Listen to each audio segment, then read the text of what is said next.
Okay, all right, here we are. We're back again for another exciting episode of Booze Brothers talk about quitting alcohol. How you doing, Matt? I'm very well. Yeah, we're good. We're good. I am.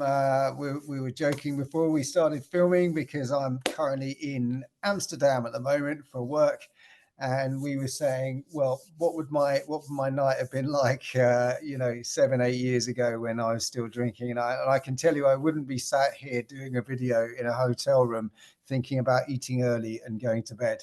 So anyway, I'll leave that to your imaginations. But yeah, we're here. We're back. It's good to be here. So yeah, Yeah, give us one of the things Matt said to me just before we pressed the record button is, "Oh, it's good here because everybody eats early." So I was in bed at 9:30 the other night, and yeah, I was thinking that wouldn't have happened a few years ago. it would not, I can assure Anyway, you.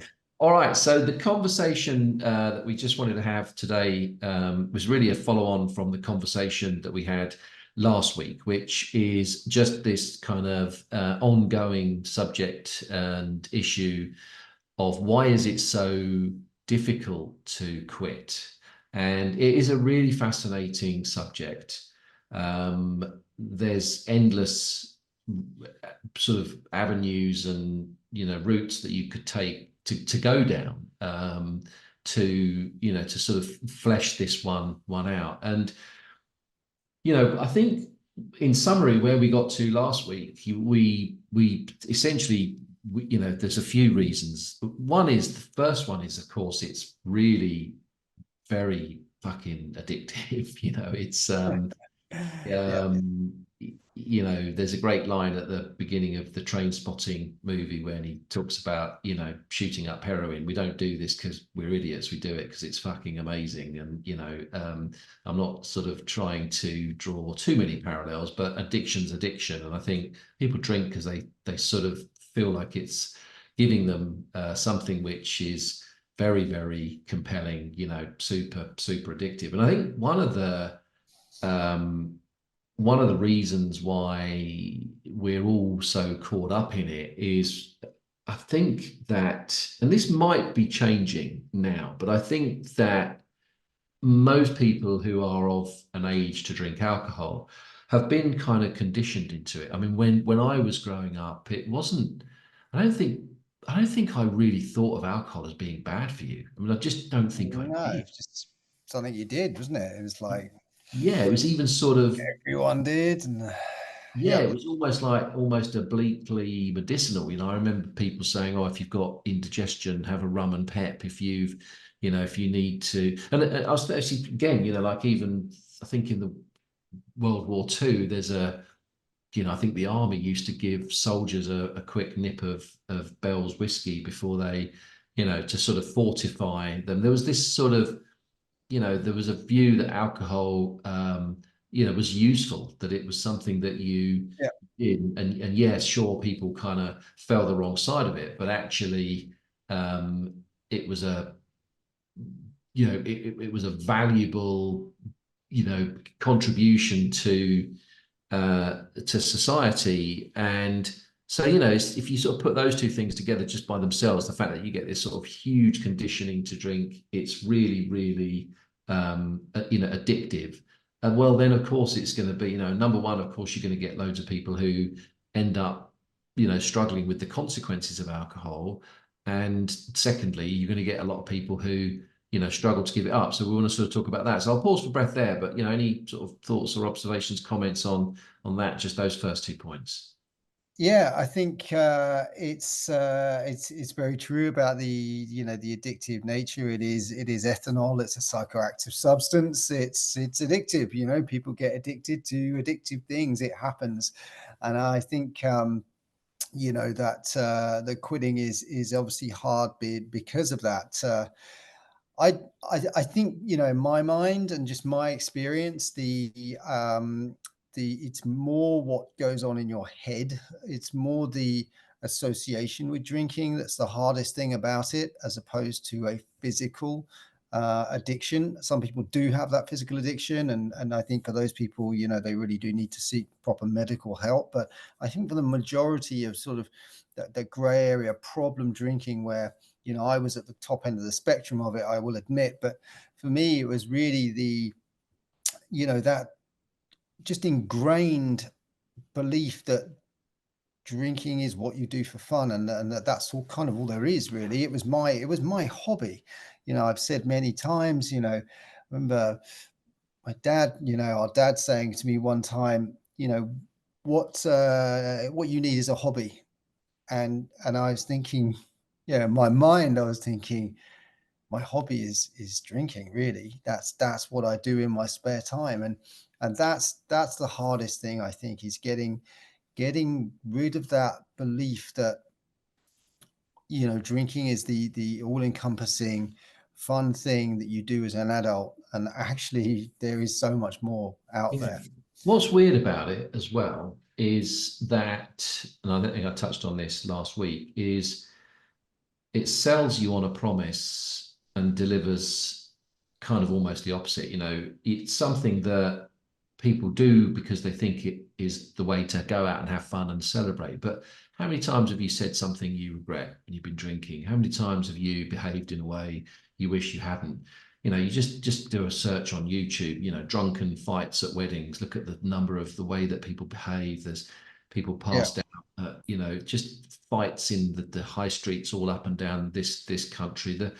This idea that alcohol is something that you is going to somehow enhance the fun is it, maybe it'd be a stretch to say it's a complete lie, because you know there probably is a level where you could argue we had a fun and we had a laugh, but it's a contrived, you know, being drunk is a poison induced disruption, which, you know, I think it fools you into believing that you're having fun. And having stopped drinking, what I can say is that the fun is much more meaningful. You know, when you go out and you have a laugh, I've done it and I've been out with, and it's much more, you feel much more connected, you feel much safer, you feel much more in control, not worried about saying something stupid or trying to pretend that you're somebody that you're not. And equally, when you don't drink, and I know this is nothing new, I know people have heard this a million times, but try being sober and spending a night with somebody that's drunk. It's fucking tedious. You know, it's not, they're not having, they just talk bollocks. And the other worst it part is. is that they forget what you've said. You know, if you're a sober person, you've got to spend an evening with a drunk person, they will kind of sort of laser beam you in. They'll sort of grab you in their tractor beam and they'll kind of hold you hostage in a conversation that you don't want to be in, that you know is bollocks. You know they're going to forget, but you've got to get on board and pretend that it's okay, because what else are you going to do? And I've been there. I've had conversations numerous times with mates of mine when they've been drunk. And then 2 nights later, they'll say, "Oh, what do you think about such and such?" I'll say, "Well, we spoke about this the other night." And they'll say, "No, we didn't." I say, "Yes, we did. We spoke about it." And they've just forgotten about it. And you know, so you think it's the thing to make you have a great time, but it's so flawed. You know, you can have a better time without it, and a safer, more connected time without it. um so did you want to say Yeah, something? no, I just couldn't agree more. I think one thing I noticed when I stopped drinking, the first, you know, when I cracked it, and it was, I think, an expression kind of hit me, and it was look up.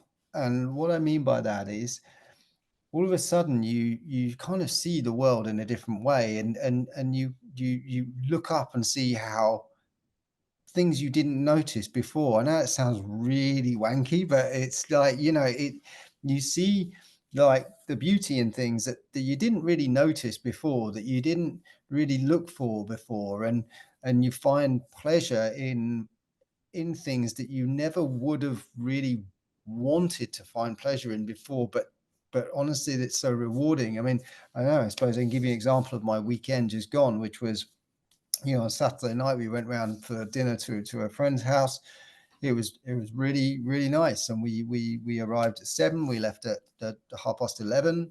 Had a great night, and then the next morning at 10 a.m. I was at the cinema with the kids, and that's just something I wouldn't have ever organized. I wouldn't have thought about it. It would have been, there's just no way. Why would I go to the cinema at 10 o'clock in the morning?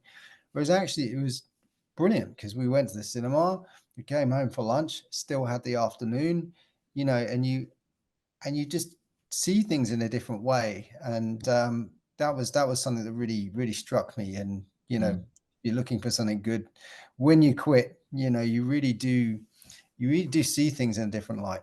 Yeah, that's again, another really good example. I mean, I think when people say, "Oh, well, I have drinking, it's such a lot of fun," I wonder about that too. I mean, I think for most of us, if you said to 100 people in the street, is happiness important to you? Then most people would say, yeah, I'd like to be happy. If you say, well, how happy are you? It's weird. I think if you say, on a scale of 1 to 10, how happy are you?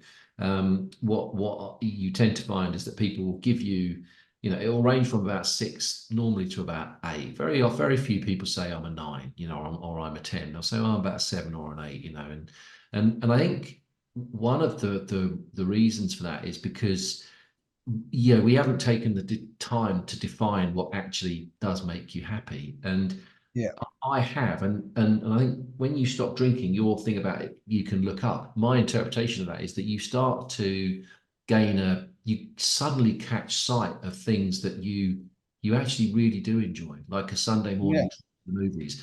Yeah, you went out the night before, it was great, but also when you go to the movies on Sunday, there's a inherent joy and sense of happiness that comes from knowing you were out the night before and you're still up on a Sunday morning. And that level of happiness, that level of fulfillment or contentment or whatever you want to call it, that's fucking magical. That Yeah. is, you just will never get that. And this is what I mean about this whole concept of how alcohol lies, because one of the reasons people drink is to reduce stress. It's a common thing. I have a Yeah. night, I've tough day at work. I drink to reduce stress. Well, guess what? Alcohol increases stress levels. It has a impact on, cortisol. It is a depressant. It impacts sleep. It's a diuretic, so you're going to be up, peeing whether you Yeah. like it. So imagine a drug was released into the marketplace as a stress reliever, but side effects were follow-on anxiety, tiredness, dehydration, um, more social anxiety. I mean, what I found as I drank, as it became more habitual for me, is that sort of waking up on a Monday morning feeling sort of terrified about the week ahead, like, oh, what have I got to do? Who have I got to speak to? What have I got to face? And so the promise of it's a stress reliever, it's bollocks. It's not a stress reliever. It's the Yeah. opposite. It makes it fucking 10 times worse. Yeah, sure. In the moment, you might block it all out. The noise might sort of, dampen down a bit, but that's going to come back with interest the next day. You're going to pay that back. There's the great saying about, drinking is robbing joy from the next day. You're stealing joy and happiness from the next day. You're borrowing, that joy and happiness. You're bringing it forward, but you've got to pay it back. Yeah. Yeah. No, it's funny you say that. James Corden, who, whether you're a fan or not, I don't know, but he was talking about drinking on a YouTube clip I saw the other day, and he was saying that he's reduced greatly his alcohol intake, and he was saying about that someone said to him, where are you going to get that time back from? And you feel it when you're getting older, and it's like that time is going and it will never come back. And I thought that was quite interesting. I should try and find the actual clip because I think it was better than that. But yeah, it was quite interesting what he had to say. Um, just flipping it a bit, why is quitting so hard? I just want to make maybe sort of a final point, and I'll tell you why, because there's a bit of a story behind it. But I think one of the main problems is that it's still this slight taboo subject.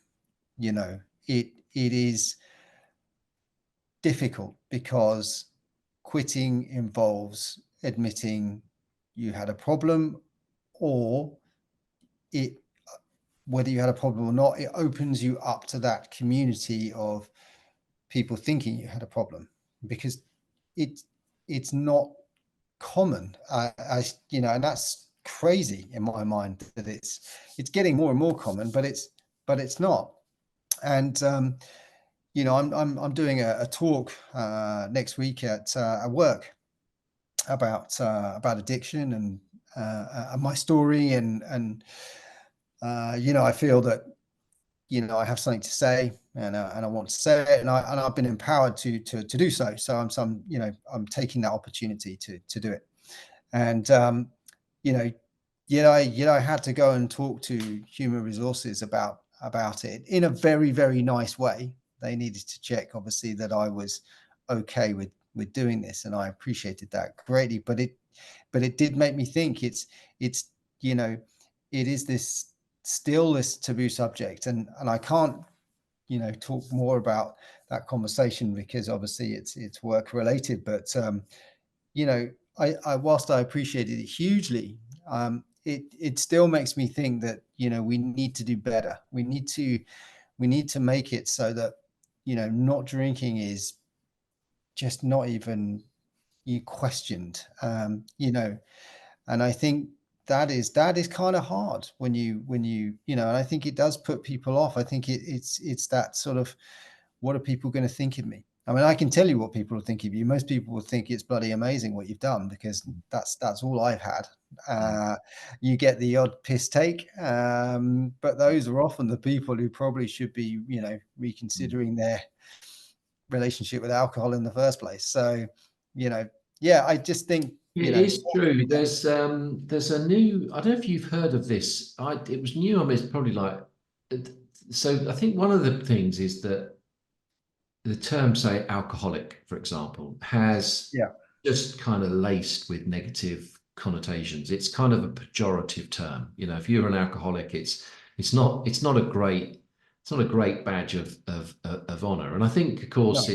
how do you define, what is an alcoholic? There's another term which I think maybe it's a new thing. I don't know, but it's called alcohol use disorder. I don't know if you've come across this. Have Yeah, you? yeah, yeah, Yeah, yeah, yeah. you probably have, That's and the I'm probably US official way of describing alcoholism, alcoholism. Yeah. alcohol use disorder, and the statistics are very high for this. I mean, there's sort of estimated that about almost a quarter of the population is affected in some way by alcohol. And if you just look at the symptoms of the sort of definition, it's being unable to limit the amount of alcohol you drink, Yeah. wanting to cut down on how much you drink, or making unsuccessful attempts to do so. So if you're somebody that is thinking, I wish I drank less, or I am susceptible to overindulging, then you have this alcohol use disorder. And I certainly did. Strong. I mean, One things. in 12 Americans have Yeah, yeah, a substance use disorder at some stage, a treatable substance use disorder at some stage in their lives.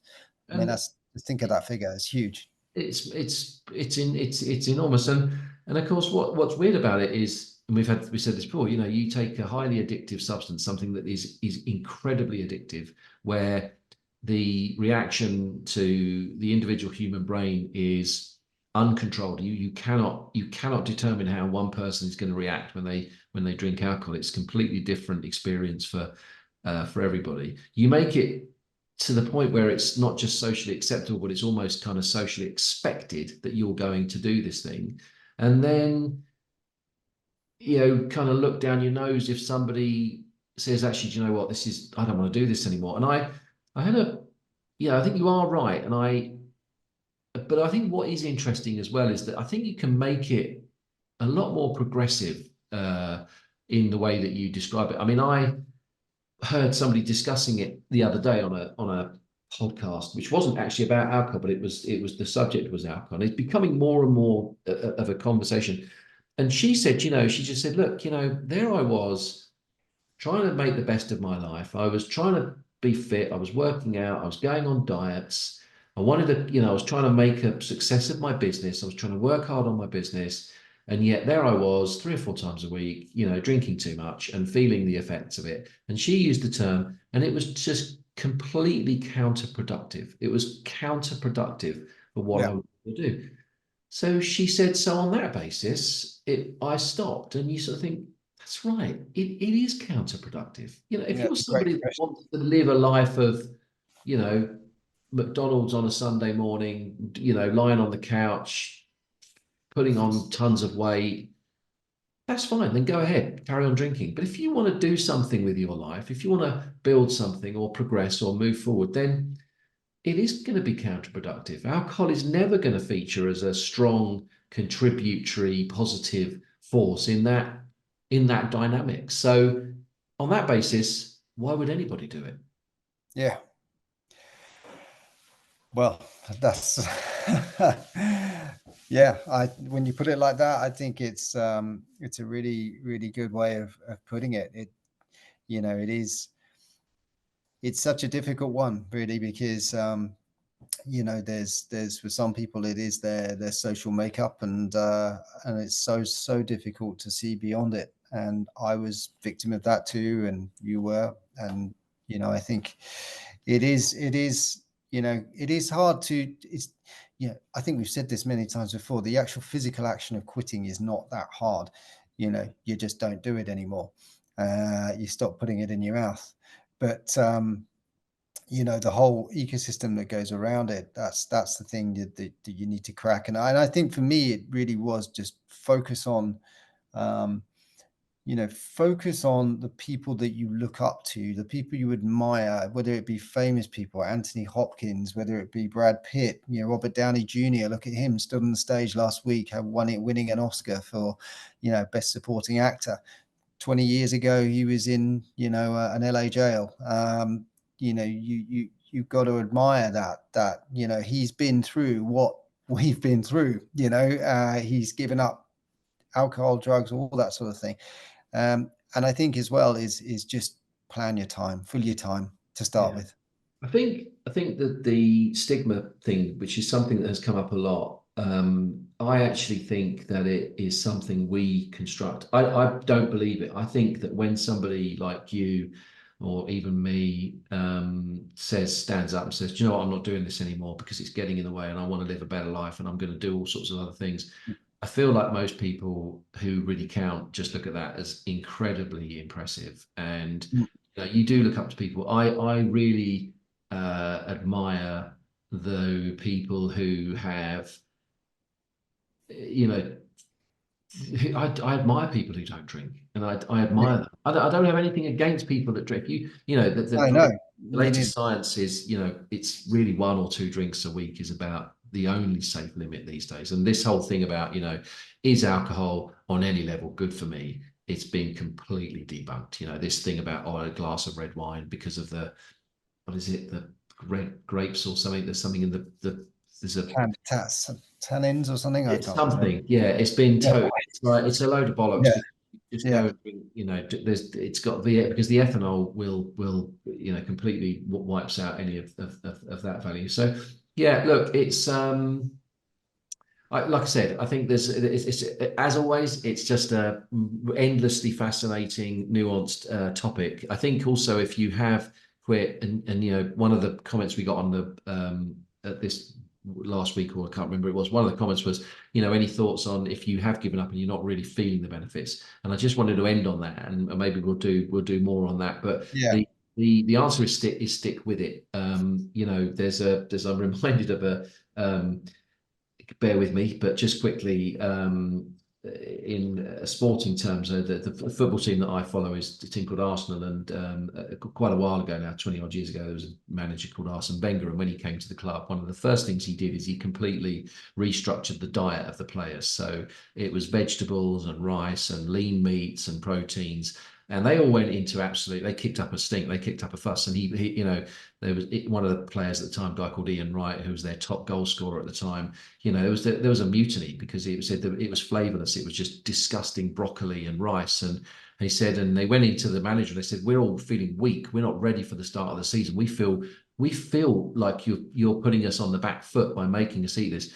And I don't know whether this is an apocryphal story, but as the story goes, he just said, wait, just wait, stick with it, stick with me. He said, and by the time the season started, he said, we all felt like we could run 50 miles faster than anybody else. We felt like absolutely, we suddenly, it takes a while sometimes, you know, if you've been Yeah, used to it bad does. habits for a long time to really start to get through it. But when you do, and when you get the other side and you feel the sleep that you get and the skin, your skin starts to improve and your eyes brighten up and you lose weight and you mentally you start to move, you know, just stick with it because it will come, and it is amazing when it does.